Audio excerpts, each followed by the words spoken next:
नमस्कार मंडळी. तर आज आली आहे मी गिरणगावचा राजा पाहण्यासाठी. मुंबईच्या प्रसिद्ध गणपती बाप्पांपैकी गिरणगावचा बाप्पा सुद्धा एक आहे.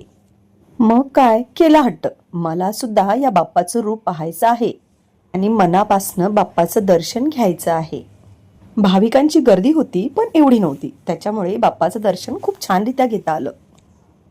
रांगेमध्ये उभे राहिलो आणि मग हळूहळू पुढे जाऊ लागलो. आणि गिरणगावचा बाप्पा खूपच सुंदर होता, तुम्हीही पाहू शकाल. आणि लालबागचा चिंतामणी राजा जो आहे त्यासारखीच मूर्ती वाटली.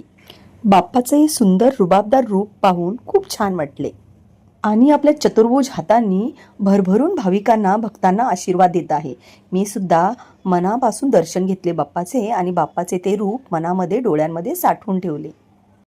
गिरणगावचा बाप्पा तुम्हाला कसा वाटला हे मला कमेंटमध्ये नक्कीच सांगा. तर चला मग भेटूया पुढच्या मिनी व्लॉगमध्ये.